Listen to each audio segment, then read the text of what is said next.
Hello, this is Matt on the Moon Lambo channel. Let's talk a little bit about Ripple's upcoming IPO, even though they haven't technically announced it. Come on, you guys have seen the quote from Brad Garlinghouse, right? Won't be the first, but won't be the last.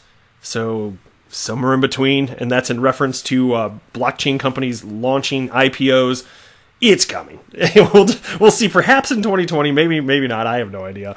But let's talk a little bit about this, because here's a headline. Ripple's IPO could be positive for XRP, says CoinField CEO. And so this is the company behind SoloGenic here. So I want to talk a little bit about that. I've also got a quote from David Schwartz that I want to share with you. Of course, David Schwartz is Ripple's CTO and co-creator of the XRP ledger, and he's also with Arthur Brito. The guys, they're the two guys, Arthur Brito and David Schwartz, the two guys that are behind the technology with PolySign, which has everything to do with the custody of cryptocurrencies, which, this asset class, it's a pittance of what it will be in the future. And so getting in early like this, methinks that if PolySign does what they're doing right, they could have tremendous staying power. I mean, really any company in at this type of ground level, even a decade in, because we're just now getting traction as far as I'm concerned. But I want to talk about that, and then I'm going to wrap up the video with this story. This is a fun one. It's from dailyhodl.com. Tales from the crypto. $56 million worth of Bitcoin loss blamed on fishing rod. Oh, yes. I saw that and I was like, what the hell are they talking about? In Rod we trust. That's a Simpsons quote. Somebody out there knows that. And I was just thinking of them because I just mentioned in the last video, because the Simpsons did have like 80 seconds worth of Bitcoin bashing, essentially, and they're talking about blockchain. But I talked about it in the other videos, so I won't get into it.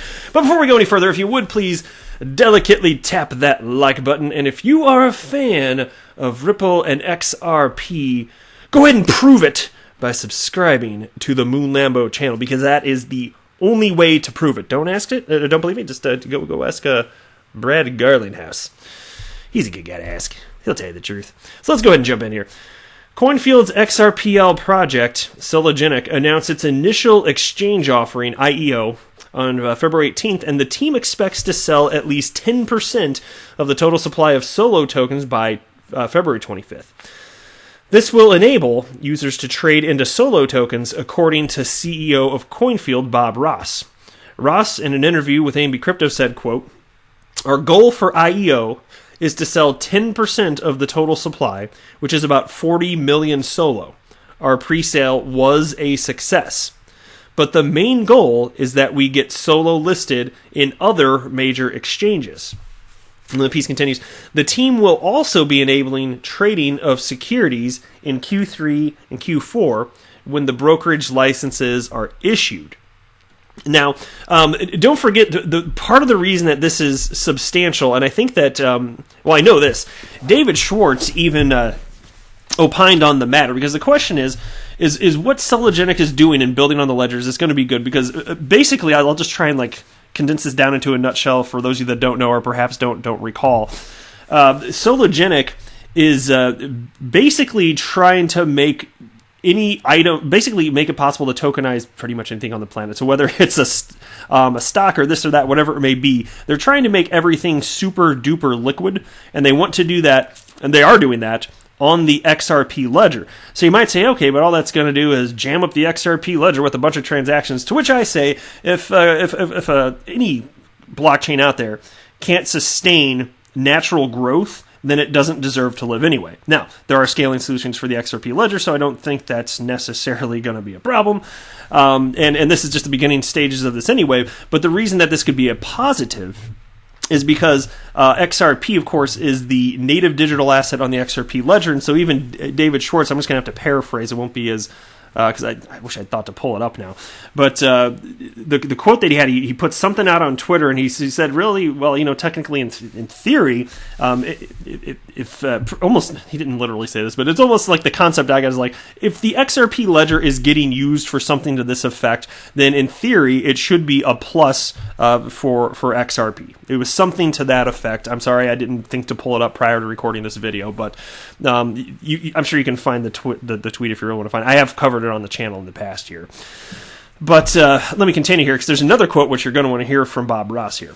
But the team will also be enabling trading of securities in a Q3 and Q4 when the brokerage licenses are issued.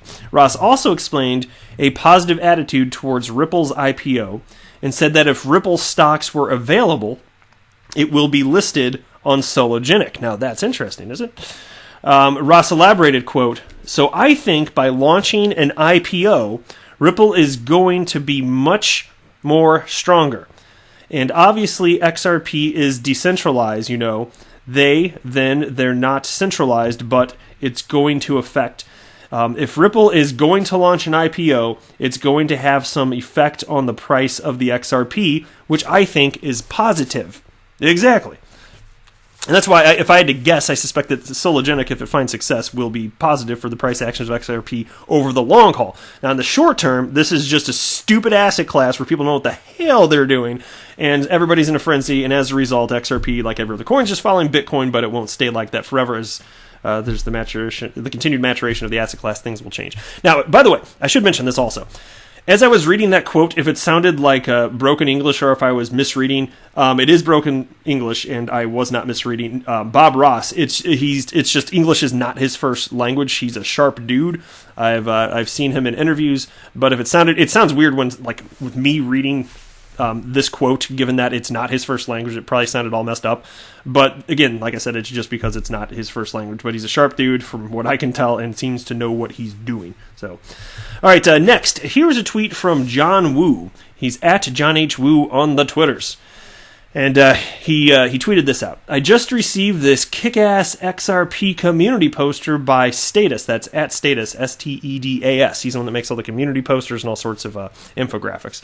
And then John Woo wrote, "It's awesome to see some of my favorite YouTubers on it." And in parentheses, he wrote, DIY Investing, Moon Lambo, and Kevin Cage. And then he wrote, "Because XRP is more than just a cryptocurrency."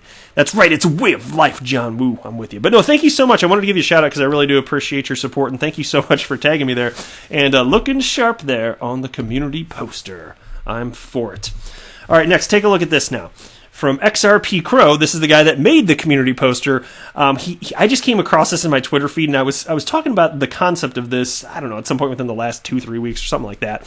And I happened upon this video clip that XRP Crow, who is at Status, put up here, and so I wanted to share it with you.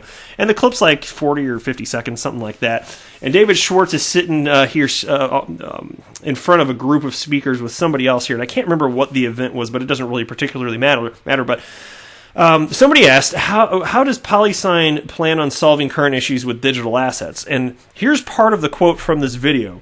And David Schwartz, it was visible that he was excited when talking about this. And here's part of what he said. "I really wish I could tell you because it's so freaking cool, but I am under a non-disclosure agreement and I am not allowed to tell you." And of course, again, that's David Schwartz talking about PolySign, which he's building with Arthur Brito. So both of them created the XRP ledger along with Jed McCaleb. And Arthur Brito and David now moving forward with PolySign, which is still pretty well in stealth mode. And he said that he so badly wants to talk about it because it's so freaking cool. I think that's a quote. I think he said freaking cool. Just watch the clip. I'm pretty sure that's what he said, though. He's excited. He's very excited. All right, here you go. DailyHodl.com. Tales from the crypto. $56 million of Bitcoin loss blamed on fishing rod. In rod we trust? I think not. All right. Irish authorities cannot access the confiscated Bitcoin of convicted drug dealer Clifton Collins because of a lost fishing rod. The Criminal Assets Bureau, CAB, of Ireland seized Collins' cryptocurrency accounts after he was found guilty of offenses under the Misuse of Drugs Act. Collins bought Bitcoin between 2011 and early 2012 using his earnings from growing cannabis. The value of the cryptocurrency at the time ranged from $3 to $13.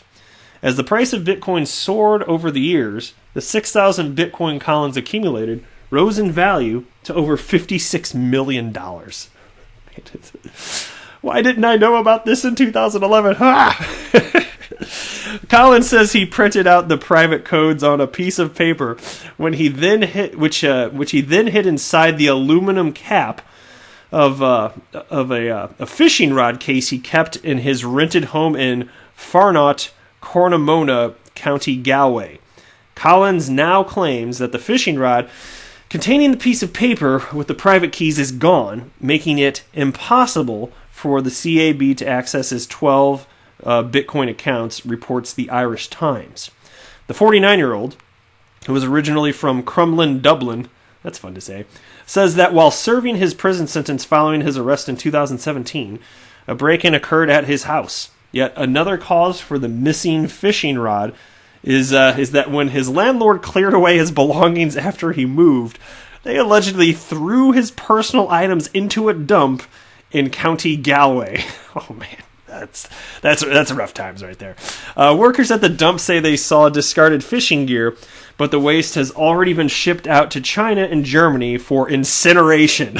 Oh man, not so good. Collins' former landlord has corroborated his story, and the police believe that he did indeed lose the private keys to his Bitcoin accounts. According to the report, the police remain optimistic that they'll be able to regain access in order to sell the crypto. What are you going to do? You're going to unincinerate the keys? I don't know if that's going to work. I think that rod's gone forever, but we'll see. We'll see. That's it for this video, though. Thanks for stopping by, my friend. I think you're super duper cool. I am not a financial advisor. Do not buy or sell anything because of anything that I say or write. That would be a very, very, very bad idea. Until next time, to the moon, Lambo!